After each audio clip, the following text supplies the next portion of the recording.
What's up, everyone? The Arid Lord is back. Welcome back to another Walking Dead Season 10 vlog. This one is a prediction for Season 10, Episode 15, entitled The Tower. The description for this episode is the communities prepare for the final battle of the Whisperer War. Meanwhile, Eugene's group encounters Princess. Now, I should preface that this is going to be the last prediction video with images and all sorts of predictions included for the foreseeable future. Because as you all know, episode 16, entitled A Certain Doom, and I suppose I'll just read that description to you guys, because I won't be able to do one of these next week. For a certain doom, the survivors are still dealing with the horrible show of power of the Whisperers, reluctantly respecting the new borders imposed. They also organize themselves as militias and prepare for a battle that may be inevitable. So 16 has a considerable amount of information, and I'm not sure if that's because it's delayed. Obviously, the reason I'm reading that description is because episode 16 has been delayed until further notice because of the coronavirus and delays in post-production. I personally think that they probably should have had post-production done on this episode already, considering shows like Westworld, which will be airing into May at this point, already have all of their episodes done, and they will not be postponing anything. I feel like this is a time where media consumption will be at an all-time high because everyone's at home.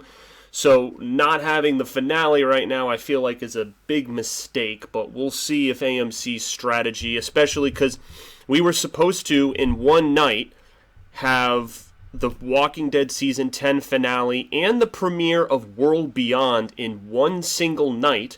Now there is absolutely no content for The Walking Dead on April 12th, which is when we were supposed to get both of those. So, very, very disappointing. I have a vlog where I talk about this with a popular Twitter user for The Walking Dead who puts out a lot of popular information, is a very big Walking Dead Twitter user in the community.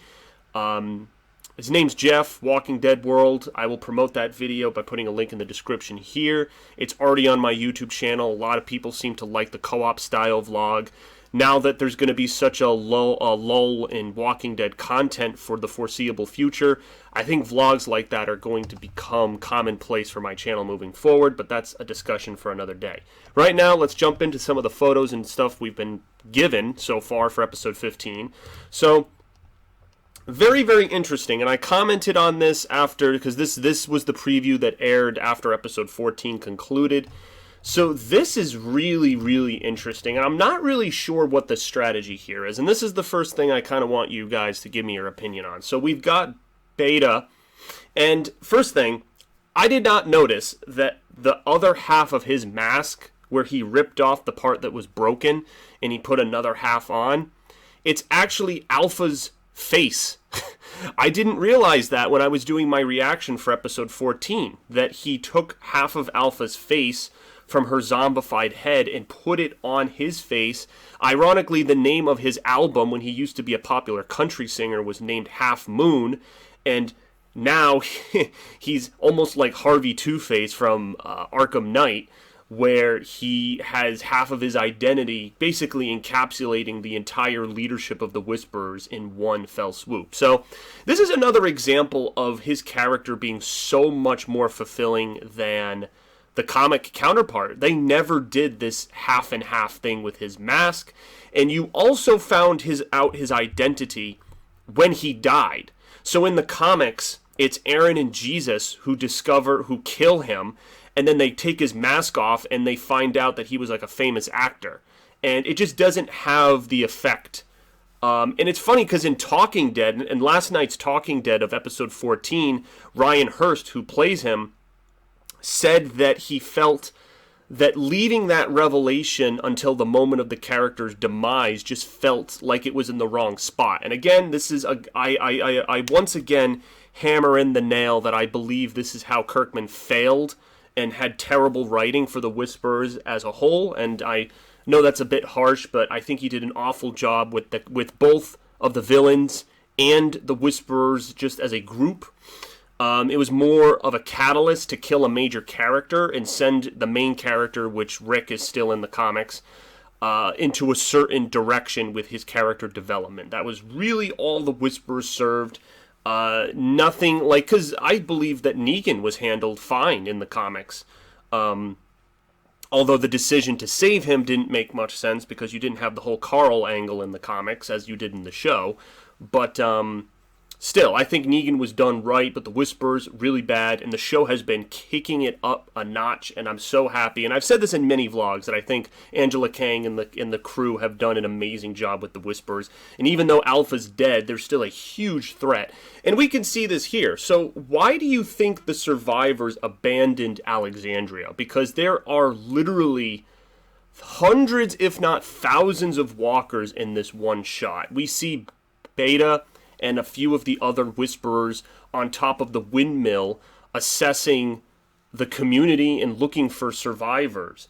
And maybe we're going to find out how they evacuate Alexandria. I believe that this is an intentional tactic by the survivors because they know that the Whisperers know where Alexandria is and that seemingly the hilltop has fallen. I'm going to assume, because we didn't return to the hilltop in episode 14, no mention was made to salvage it.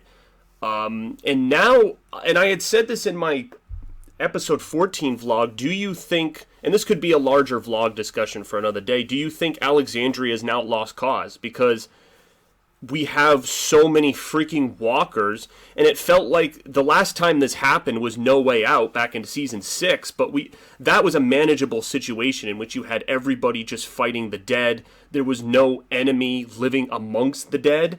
Now you have a threat on top of a threat. So this just feels like a situation they cannot get out of. In the comics, a similar thing happens, but they somehow are able to take out all of the walkers just by kind of waiting it out.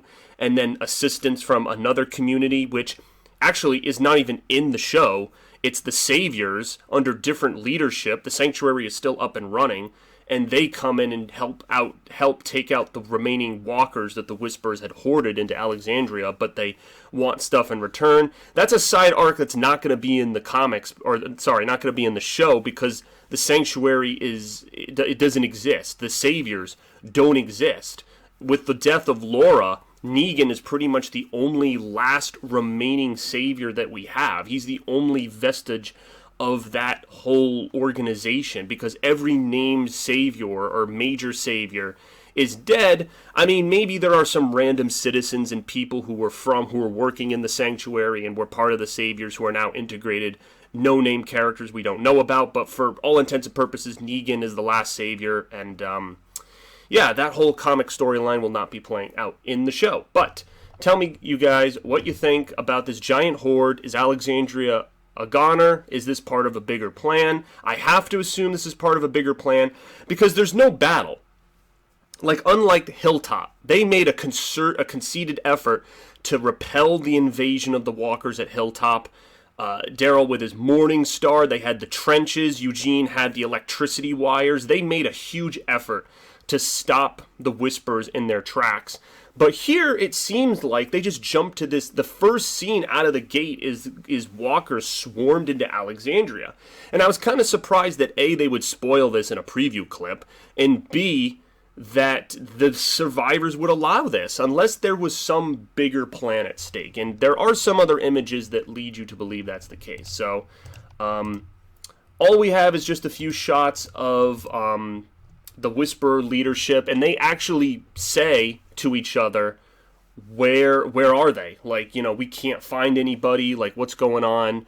No one seems to be here. And their whole goal is to kill the rest of the people who took Alpha. So then we jump to Pittsburgh, which, yes, it's confirmed. I didn't know if it was Pittsburgh, but it is.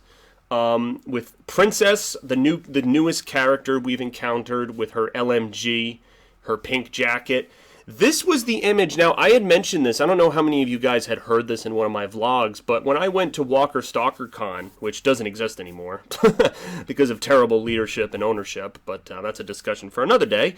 But when I did go, back in October of 2019, I met Greg Nicotero, and at the time they were filming this episode, and he showed me on his phone a photo of Princess. And this is basically a photo of what he showed me. A photo of her, the actress Lalo Palazzo, I believe her name is.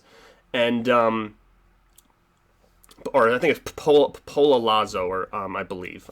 I know it's foreign pronunciation. Apologies for misrepresenting that pronunciation. But this was the image that he showed me. Super, super cool.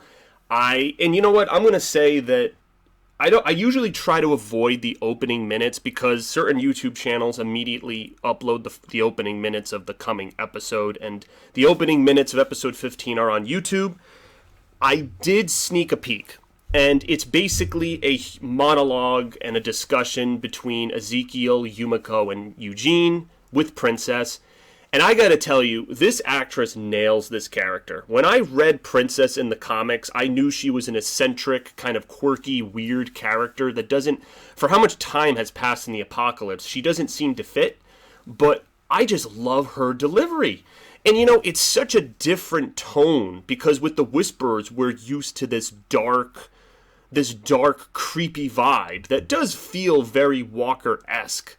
And it gets to what I was talking about in the vlog I uploaded a few days ago, where I said Alpha was the best villain on The Walking Dead, and I gave my reasoning for that, and but all of that aside, I think that she nails this portrayal here, and I think I mean, I'll probably talk about this extensively in my review of episode 15 in the coming days, but man, oh man, oh man, you know, I don't usually invite you guys to spoil the episode, and if you want to watch the full episode without any of these spoilers or whatever, like, that's completely okay, but you gotta, if you like this character, you've been waiting for this character from the comics, you've gotta check out the opening minutes of episode 15. She is, I was worried I was going to be turned off. I was like, oh, is this going to be, is her portrayal going to be too much? Is it going to be unbelievable to the viewer? But no, I think she hit the tone just right. And it was cool. In Talking Dead, the actress was saying how she cried when she got the part and that this was a dream role. And the character of Princess is very much like how she was when she was younger. So this fits a piece of her. And I love that. I love when an actor or actress connects with a character and is so happy and brings their A game to a character. And that's why, one of the reasons I love The Walking Dead, because any actor that comes through the door, the revolving door, you know, when they come onto the show, they inevitably die at some point. Every actor just seems to bring their A game, you know? And I'm talking Negan and Alpha, you know, Jeffrey D. Morgan and Samantha Morton. And they always seem to nail the casting. I think that's one thing people can agree. As bad as, you know, if people said season 7 and 8 were slow, you can agree that the casting, you know, maybe, you know, some of the random saviors you could just kind of shrug off if they didn't get much screen time. But I think for the most part, they nailed the casting of these characters. And especially for known popular comic characters, it's very, very fulfilling.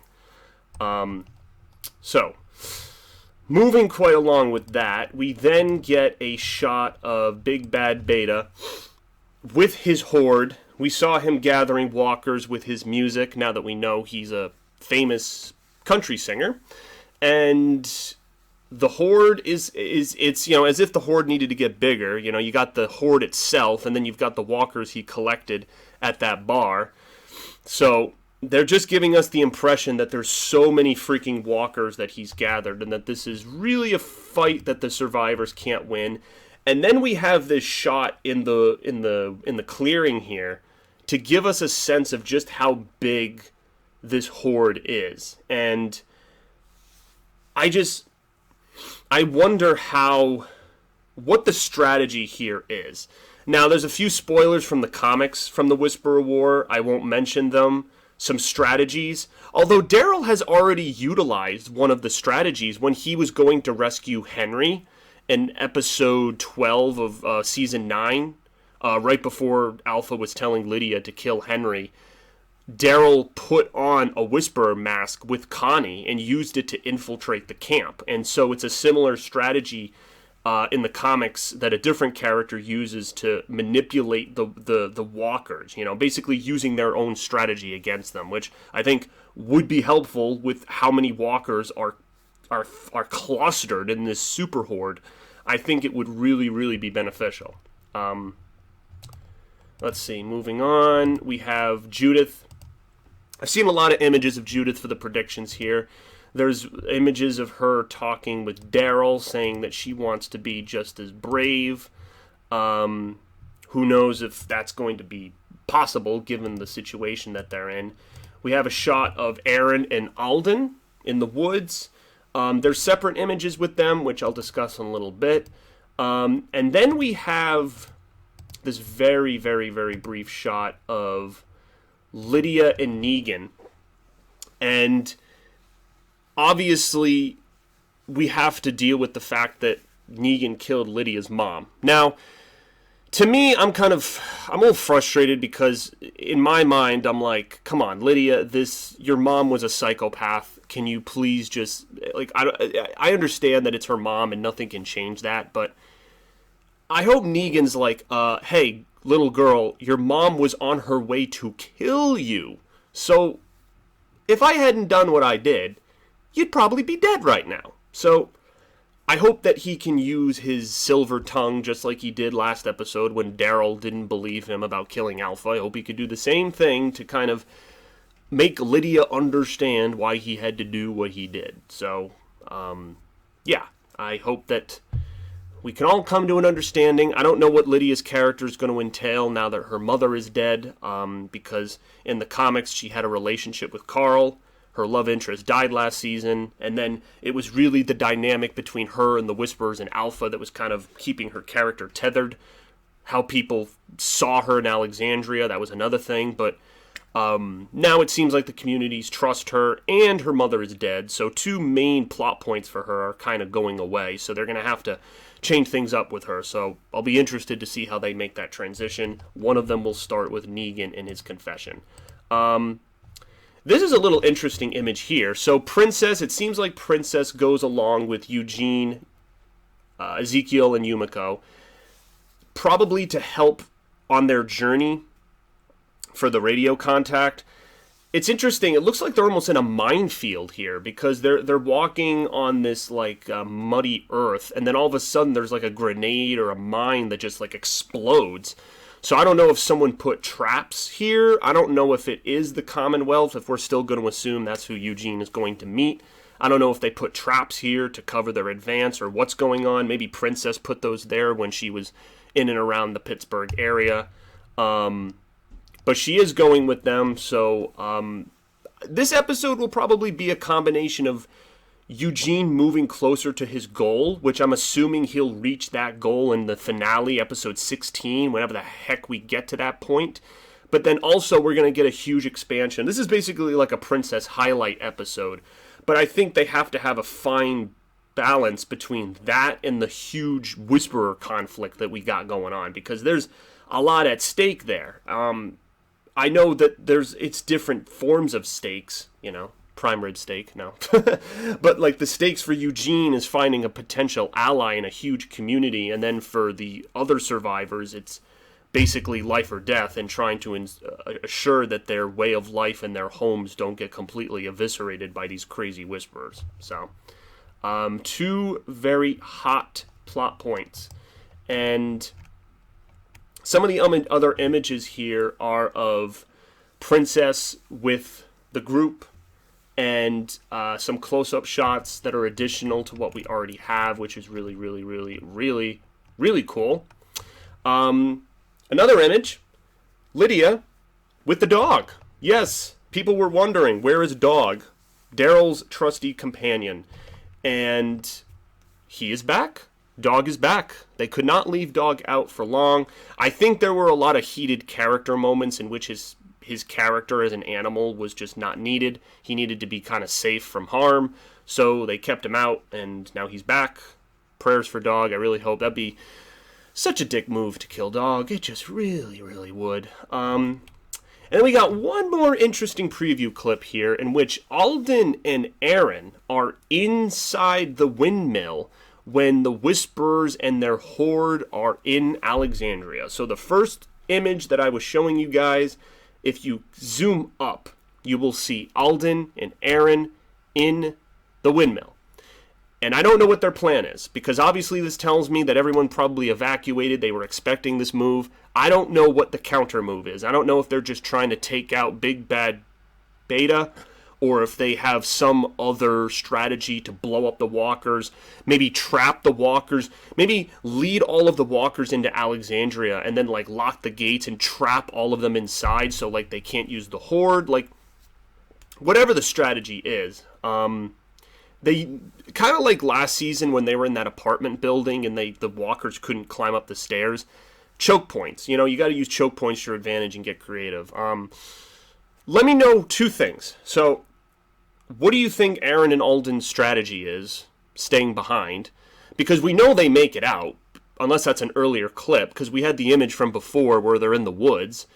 And also, now, the name of this episode, The Tower, is a reference to a major comic book death in which a certain character is using a sniper rifle, sees the Mega Horde approaching, and falls off the water tower, breaks his leg on one of the railings, and then is stabbed and killed and eaten by the Horde.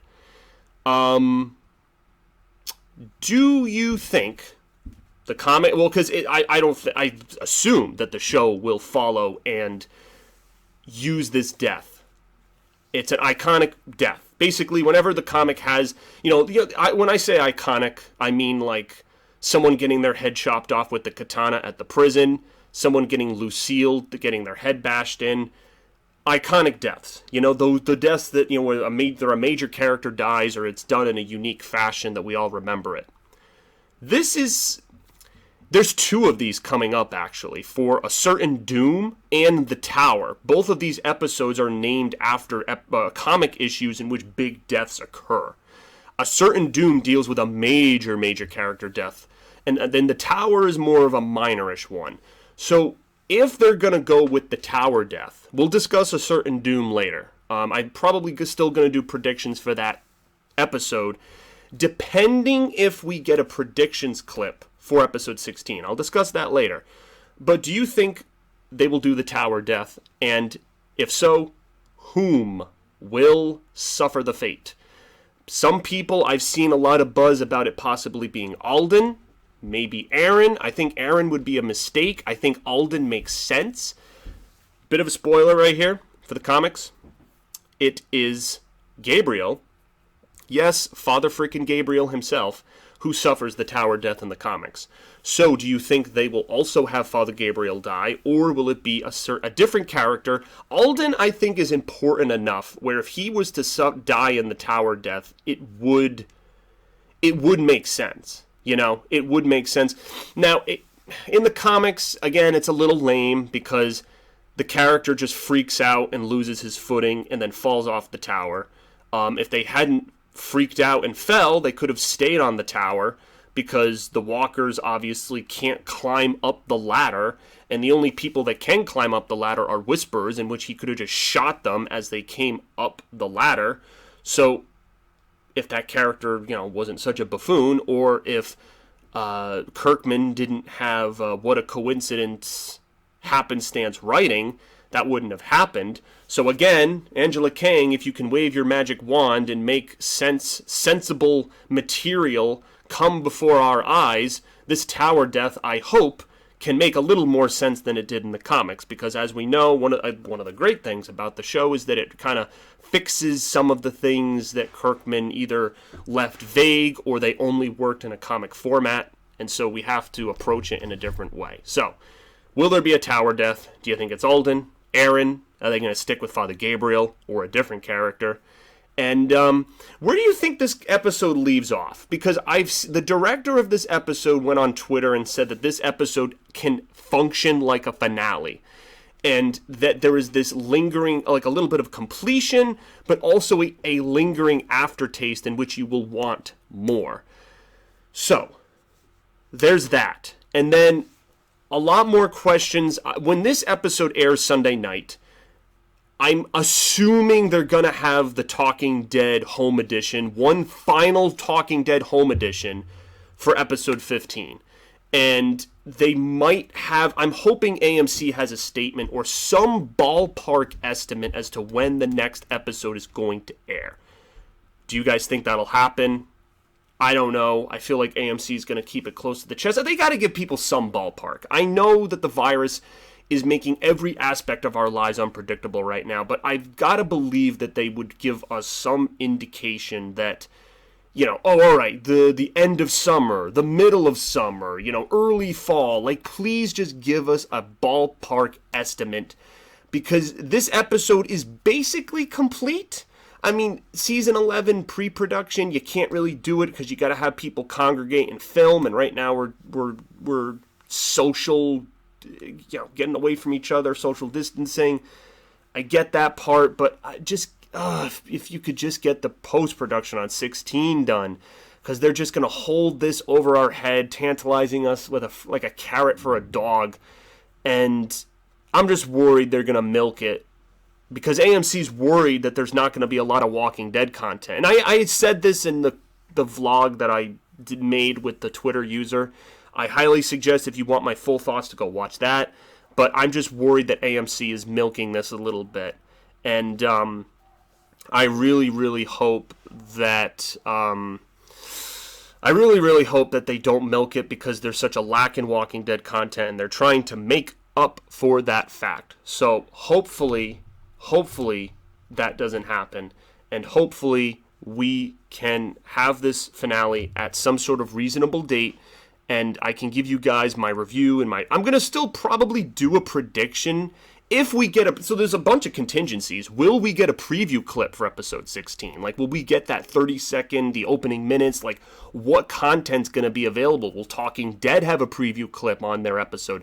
Lots and lots and lots of questions to consider. I love you. I mean, this is a great time to be commenting and discussing, and I'm going to assume, and I hope that I'm assuming correctly, that you guys are all at home, stuck at home, as I am, and you've got some time to be watching vlogs and playing video games and doing stuff that requires being inside. So if you've got some free time, which I'm sure everyone does, leave a comment and tell me what you think the future of The Walking Dead is going to be, both per predictions for this episode and the show in general, because there's going to be a hell of a lot of time for me to discuss it, and I will take advantage of that. I don't want my channel to go radio silent even when episode 15 airs, because I've got A, the free time to make content for you guys, and B, I don't want to go radio silent. I want to stay connected to you guys and use the channel as a method to escape the craziness and realness and horrors of what's going on with this virus in the world,